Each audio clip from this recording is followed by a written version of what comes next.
already received questions from before. So the order is that you can keep asking me question on the chat. However, I'll go discussing some questions which I've received before. So everyone ready?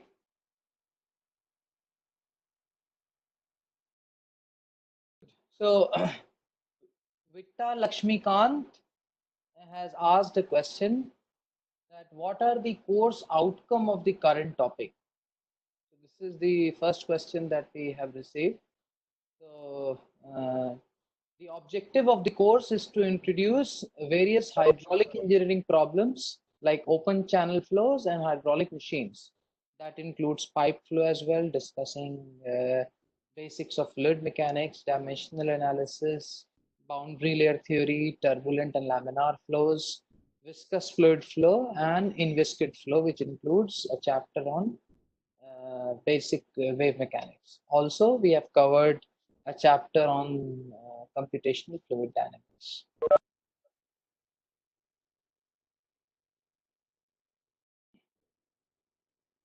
The other question was asked by Nitin Sonawane. He has said that, dear sir, message regarding lecture 19 haven't downloaded. That's what you have written. I would like to state that you please check it again. It has already been uploaded, and check the portal for the lecture number 19. I think it is there. Now, there are some other questions which I would like to discuss. One is, how do we know our solution is the correct one in CFD if there are no experimental solutions available for comparison? Okay. So this is one of the questions that is asked. So I would like to say that there could be a number of ways to deal with it. One solution could be check by reducing the grid size. If you don't have numerical experimentation available, you can check by reducing the grid size in the CFD code, and also you can reduce this to a smaller time step, dt and dx, and see that error asymptotically reaches zero. This is called convergence validation. When you do it with grid, it's called grid convergence. But as a matter of fact, without validation through experimental results, we might not be very sure that the solution is still correct or not. But this is the best that we can do in absence of experimental procedures. By reducing the grid size and reducing the time step, if the error in the two previous simulations are zero, then we say that it has converged. One of the other questions is, what are independent and dependent variables in Navier-Stokes equation? All right. So if you go back to my lecture, you will find that we have written three equations in x, y, and z direction for the momentum equation or the Navier-Stokes equation, which goes something like rho del u del t plus del u del x into u del u del y into v plus w del u del z is equal to minus del p del x plus mu viscous terms and the gravity term. You'll see there are actually four independent variables in Navier-Stokes equation. And these are the three spatial variables x, y, z, and the time variable t. These are independent variables in Navier-Stokes equation. However, when it comes to the dependent variables in Navier-Stokes equation, they are six in number. They are pressure, temperature, density, and the three components of the velocity vector, which are u, v, and w. So this you can so probably this is the question that you wanted to ask. If you have further, you can ask me more. I'd like to state that you can actually write your queries related to the course content in the chat box. Okay. It's better to type the questions there. I'll look at it and try to answer as much as I can. Now, one other generally, there are some general doubts about the topics that we have covered in the last leg of our course. So I'm going to ask a very common question. These questions are mostly taken from your doubts that have also been asked in the forums. Okay. So the question is, which gives better result, experimentation or CFD based numerical analysis? So this is a very, very subjective question in general. Actually, the experimental results are very difficult to obtain in some situations, especially in the location of, like, for example, very, very adverse, where adverse condition. For example, say, let's say a river flowing in the mountain, or I mean, there it's difficult to do the field survey, or to even build the experimental model. So if we solely rely upon CFD, problems may arise out of wrong modeling. So in that case, the best way is that you use CFD models in general on a larger number of problems. Try to get better, 5 or 6 better CFD models, and then carry out the experimental analysis on those shortlisted models that you have done. So experimentation cannot be replaced by CFD. They both go hand in hand.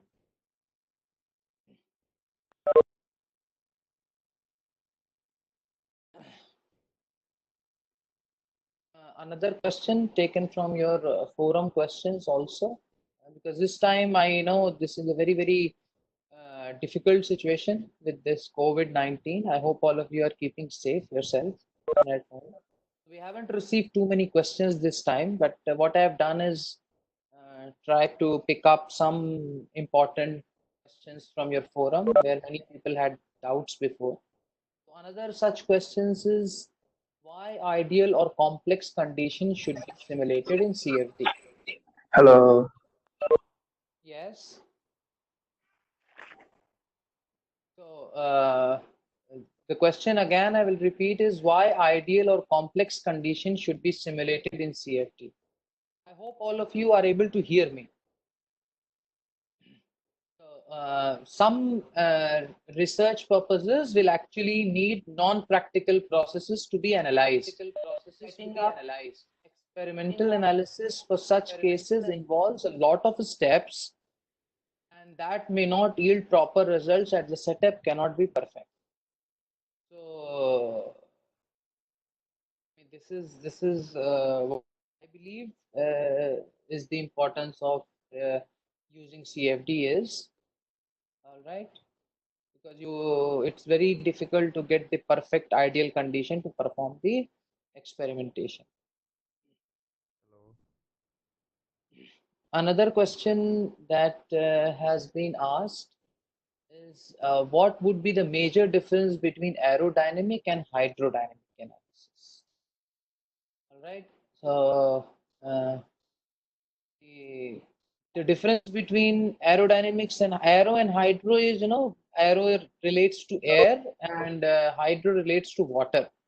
So for both of these cases, these are two different fluid, have different properties, and therefore the Reynolds number of the flow would be the major change here, as the density and viscosity of the water will be higher than that of the air. Therefore, while modeling the hydrodynamic flow, care should be taken. And the same goes for aerodynamics as well. These are the major differences between aerodynamics and hydrodynamic analysis.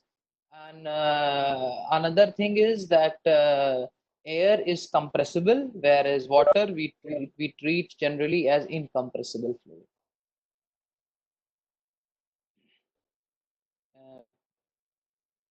I am expecting some questions from you if you have. Otherwise, I have my set of questions which I have picked up from your Excel sheet, that the questions that you've asked, or are also from the forum.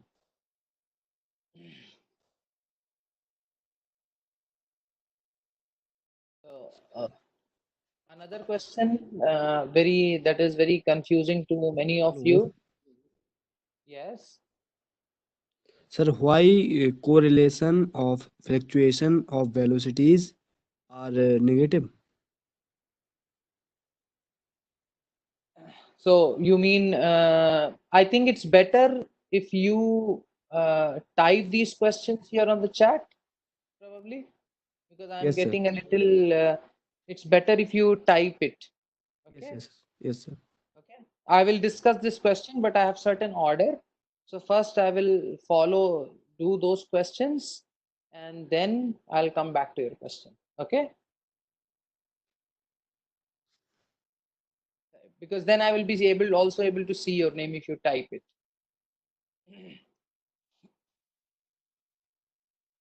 So my other question is, sir, can you describe boundary layer separation in detail? So this is also one of the questions that somebody has asked. So when the pressure increases in the direction of the flow, that means del P del X is greater than 0, the pressure forces act opposite to the direction of the flow and further increase the retarding effect of the viscous forces. Subsequently, the thickness of the boundary layer increases rapidly in the direction of the flow. So this you must understand first. So if these forces act over a long stretch, the boundary layer gets separated from the surface and moves into the mainstream. This phenomenon actually is called separation.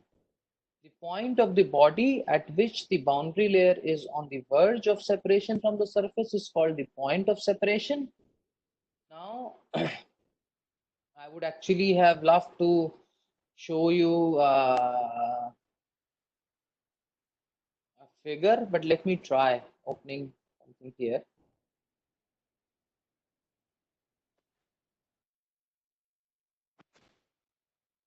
If I can share the screen, I have noted down these questions. I can also send it to you.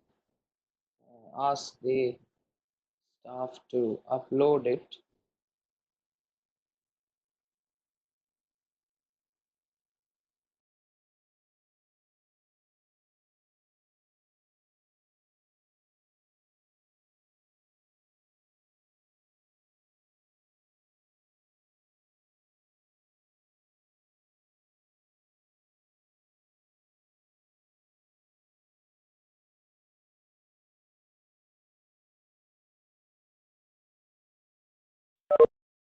Let me see if I can share something.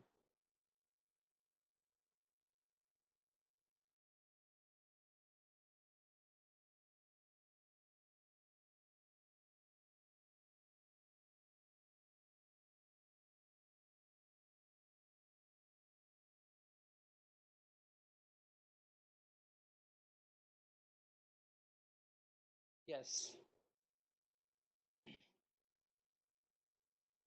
So if you see this figure here, you see as the fluid flows around this, the surface, the area of the flow decreases. You can see here on this figure, it is accelerated over the left hand side section.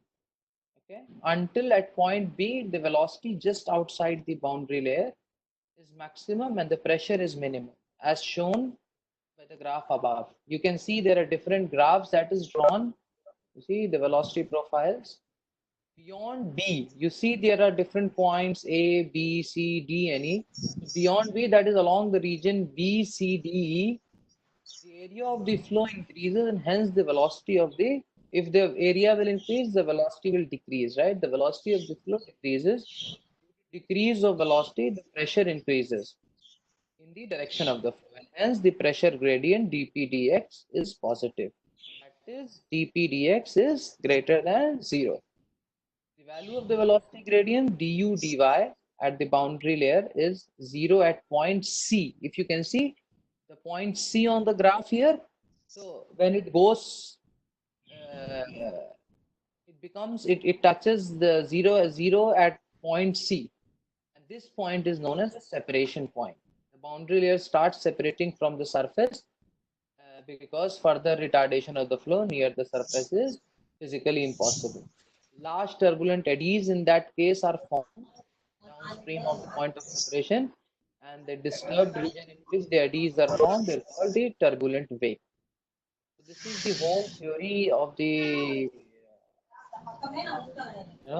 the boundary layer separation. All right, let me, if I can just stop sharing. Okay, and let me look at another.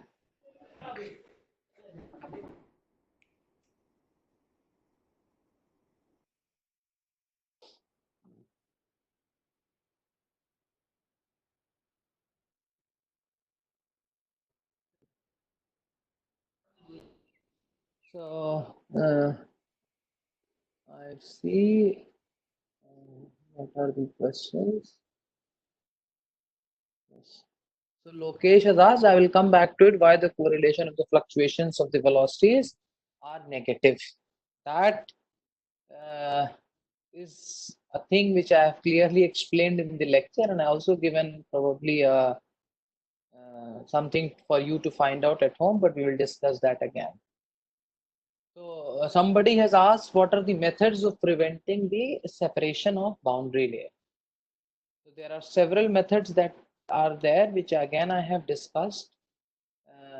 One is if you streamline the body shape, you can prevent the separation of the boundary layer. Separation of boundary layer is not very highly recommended because large turbulent eddies are formed and huge loss of energy takes place in the flow. Second, may tripping the boundary layer from laminar to turbulent by provision of surface roughness. That can also be done. The third is sucking the retarded flow. Another method is injecting the high velocity fluid in the boundary layer. Also, you can provide the slots near the leading edge.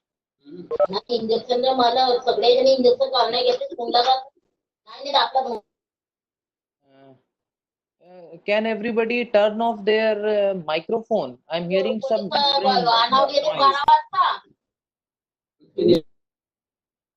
All the students who are online, if you turn off your microphone, mute it.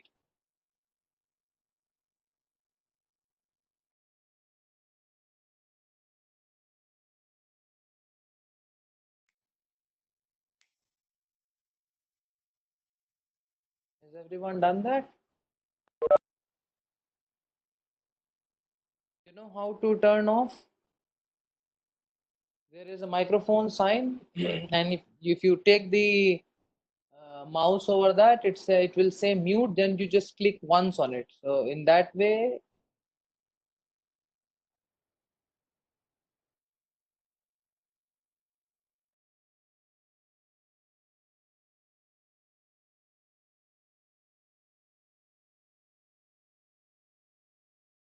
yes, I don't hear any background noises now. So another question is, where do we encounter partial differential equations in CFD? And what is the method used in CFD to solve the partial differential equations? The governing equations of CFD are in partial differential form, as you have seen actually. This is because the flow variable depends on the four independent variables. What are the four independent variables? X, Y, Z, and T. When a flow variable is differentiated with respect to one of the independent variables, the other are kept constant. In CFD, partial differential equations are discretized using finite difference or finite volume methods. These discretized equations are coupled and they are solved simultaneously to get the flow variables.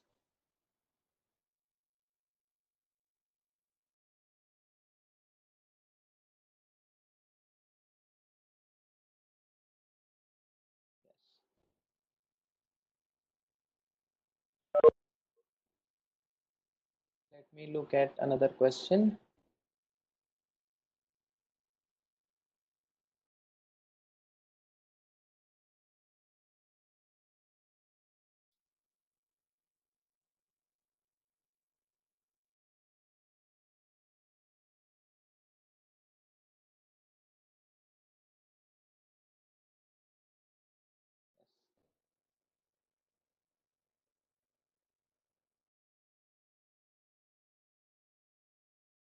Let me open the questions again.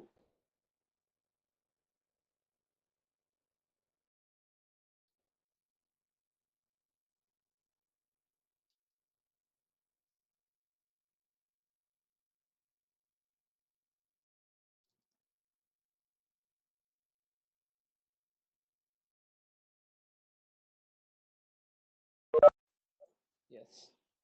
So another question is, what is fully developed pipe flow? Uh, this we have already actually covered a lot in our sessions in the pipe flow. But again, repeat, a boundary layer in which the viscous effects are important is produced along the pipe wall such that the initial velocity profile changes with distance along the pipe x until the fluid reaches the end of the entrance length, okay, beyond which the velocity profile does not vary with x. Viscous effects there are of considerable importance within the boundary layer. Outside the layer, the viscous effects are negligible. So again, I will share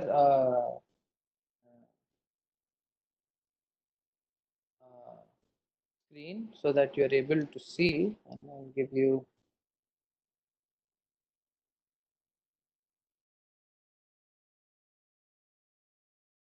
So you see,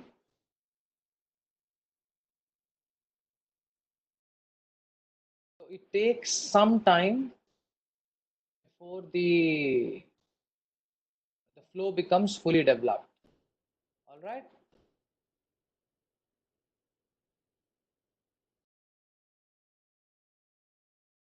Back again.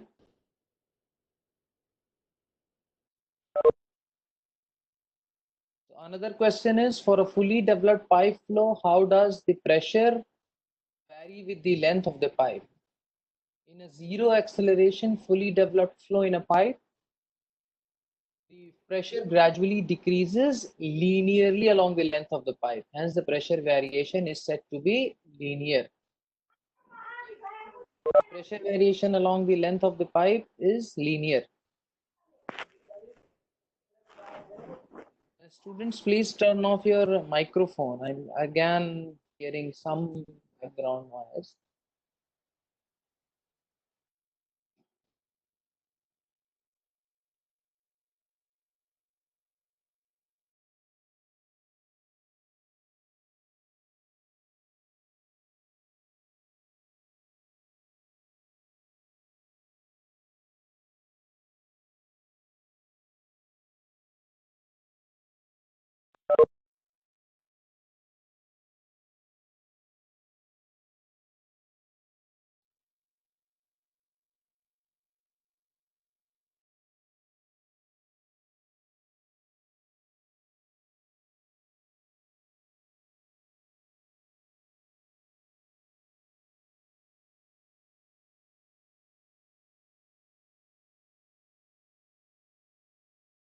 All right.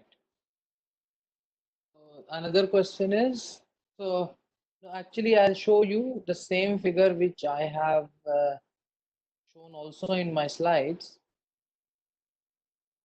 so that you are able to see what I am talking about.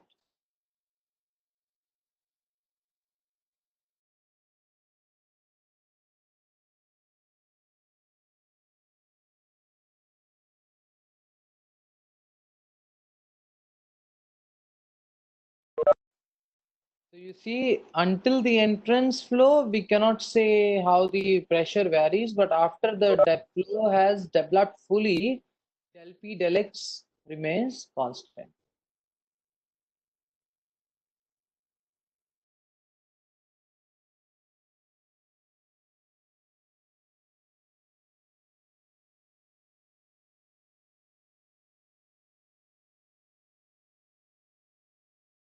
All right.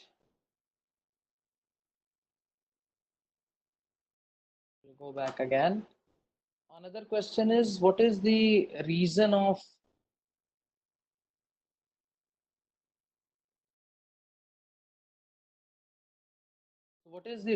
minor losses? So the minor losses actually play a very, very important role in calculating the flow, pressure, and energy of the piping system.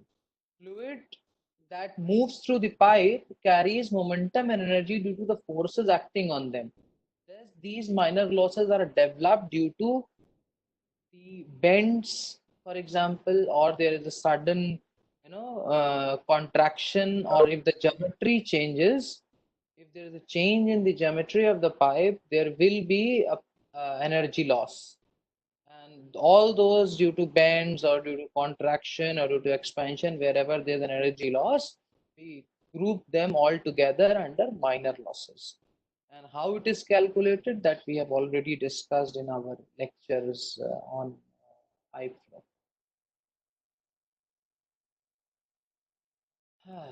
So another question is, what is eddy viscosity? This is another question that has been asked. So eddy viscosity is a turbulent transfer of momentum by eddies. It gives rise to an internal fluid friction. It is analogous to the action of molecular viscosity in a laminar fluid flow. Eddy viscosity takes place on a large scale. So I'll give you another analogy which is very interesting. You remember the friction from your solid mechanics, right? There was a term called mu, friction coefficient. So in case of fluid, it is the eddy viscosity. All right. In case of laminar flow, or if even the flow is turbulent, we call it turbulent eddy viscosity. That's it. Another question is, how the velocity profile vary in case of pipe flow? So to that effect, I have a very, I've already taught this in class, but I have made a figure again, so you can actually see that. I'm going to share the screen again.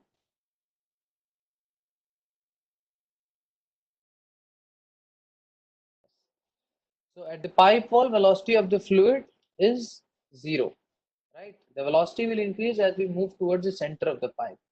Change in velocity across the direction of the flow is known as the velocity profile. And these are the equations which we have already derived.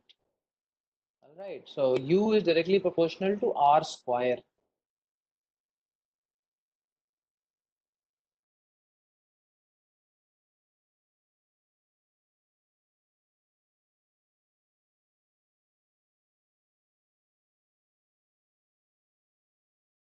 All right.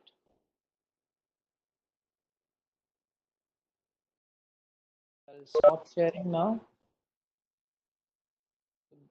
There's one last question, but that is subjective. People have asked me to discuss about the exam pattern, which I will. But let me go back to the question from Lokesh. Sir, he's asking, sir, why the correlation of fluctuation of velocities are negative? Yes, you are right. At the average of, u prime, v prime whole bar is negative. That is correct. A question that I have also given. What I'll do, what I can do is I can upload the proper full solution, because it has to be done numerically, and I don't think right now I'm able to solve that using the pen and paper, because I've connected this from my home. I don't have enough facilities, but I'll give you another, way to that you can understand. You know what Reynolds shear stress is? Reynolds shear stress is minus rho into u prime v prime bar. Correct? So u prime v prime bar minus with minus. Optimized the electric motor rating, and we have got a design, torque, and efficiency from the motor team, and we have used it to calculate the range and to understand what is the max speed of the vehicle which this motor can be useful for. So There is a noise here. we also realized that the max speed was around 90 kilometer per hour possible. So we thought of adding a MIDC drive cycle, maybe a couple of Vivanshu, I think the two live sessions are interconnected.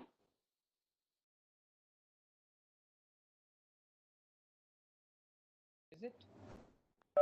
No, sir. Okay. And So somebody now I else, have already muted all participants then except how did this? driving range. If you see here, just a minute, sir.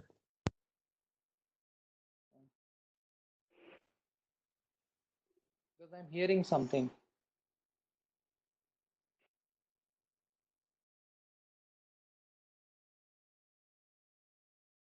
Okay, sir. Now all are muted.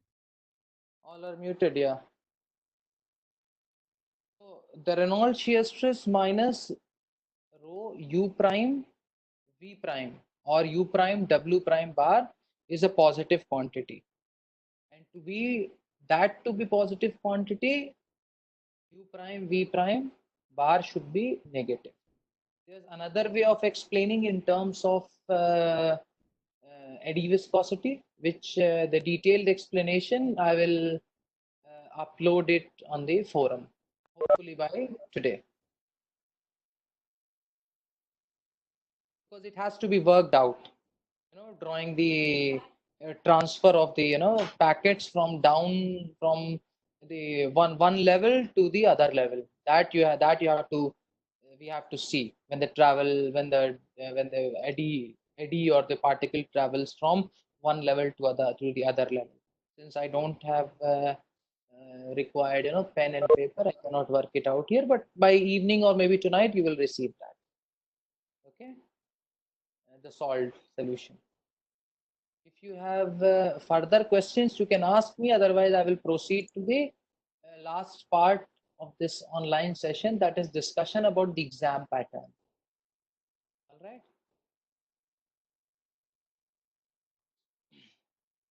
I'm listening. Okay. The exam pattern, you have done all the assignments, I hope, right? So you have seen that there were fill in the blanks, there was MCQ. MCQ means multiple choice questions. There were, most of it was like this only. Fill in the blanks, or, you have to write the value.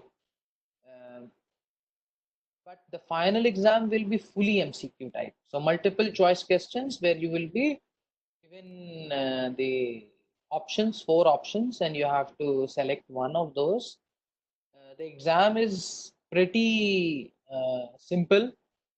At least I expect, if you 25 to 30% will be very, very similar to what you have done in the assignment. Other questions are also easy. All right. So remember one thing, if you have less than 40%, probably there's no certificate will be provided. So make sure that you prepare well. Right now, the exam have been postponed due to COVID-19 situation, but the NPTEL team will come with the updates very soon about the when the final exams are going to be there. So just to clarify once more, that the final exam will be completely MCQ type. So no fill in the blanks, nothing. If you have further question, you can ask me now.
So I have Anita has asked me how flows are classified based on Reynolds number. Those is a very simple concept, if you remember. Based on Reynolds number, we can classify the flow into three different regimes. One is laminar flow, in which the turbulent Reynolds number is low. Okay, so the values are little different, around 2000 and 500 for pipe flow and open channel flow. If the Reynolds number is very, very high, let's say greater than 5000 or 2000, not to, yeah, 2000, it's generally classified as turbulent flow. And if the values are in between the laminar and the turbulent flow, those are called the transitional flows. These values actually vary if you move from one situation to another situation. So we cannot exactly say that what the exact value is, but in pipe flow, they are assumed to be around 2000 for laminar flow and 500 in the pipe in the open channel flow. Okay. But one thing is for sure, low Reynolds number corresponds to laminar flow. A very high Reynolds number corresponds to a turbulent.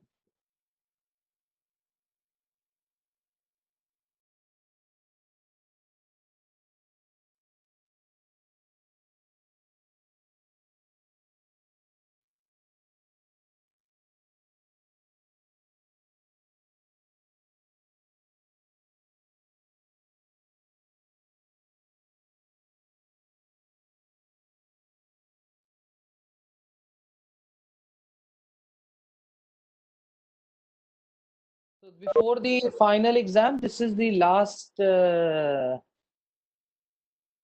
session. But anyways, if you have any other question, any question of any sort related to the course, we still, the teaching assistants and myself, we keep checking the forums. At least once a day we check. So if you have further doubts or questions, you can ask those doubts there, and we will try our best to answer those as much as we can. Right, but I hope this course has been, very informative and knowledgeable, and you have gained much knowledge, and has covered all the broad spectrum of things that are covered in hydraulic engineering. Some of the innovative part had been the introduction of the CFD, wave mechanics, and the way that we have seen the viscous fluid flow, going into detail and deriving the Navier-Stokes equation. So these are the three new components which we have done compared to previous years. So you should pay more attention to that. CFD is a very, very growing, fastly growing field for even for research purposes, and even in the industry also, it's one of the good tools to learn. If you learn that, your job employability after your bachelor's or even master's improves. And if you are a professor yourself or a lecturer, it serves you as a good research tool as well.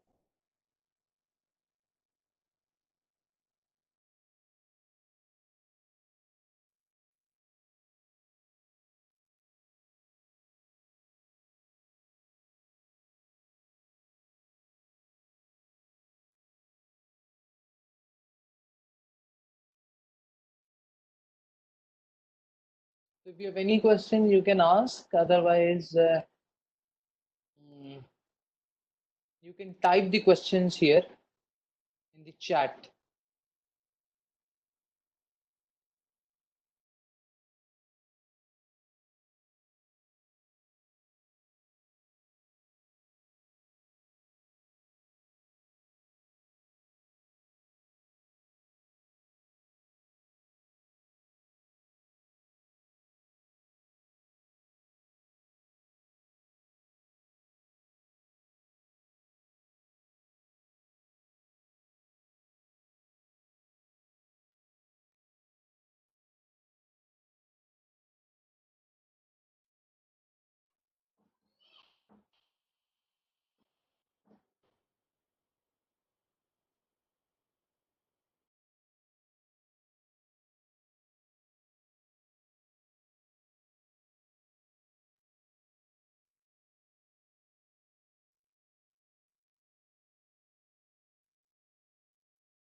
So, Vivanshu, I think, Yes, sir. If you have no question, then you can wrap up the session. yeah, I think it's better. It's already 4:40. I mean, 45 minutes have passed, and we have discussed around 15 questions now. If the students have more questions, you please don't hesitate to contact me on the forums. So, thank you, students. I wish you all the best for your preparation. The time is enough. Keep revising the lectures. Do well. Those are multiple choice questions. We have also made sure that wherever in your assignments re-evaluation was needed, we have done that. So probably you would already have got the revised marks. So we have been very lenient in, if even in case of doubt, we have already made sure that you don't suffer. And hopefully we'll do that. And in the end SEM, the final exam, you will come out with flying colors. Thank you so much. Stay safe. Vivanshu, can we end? Yes, sir. बंद कर दीजिए.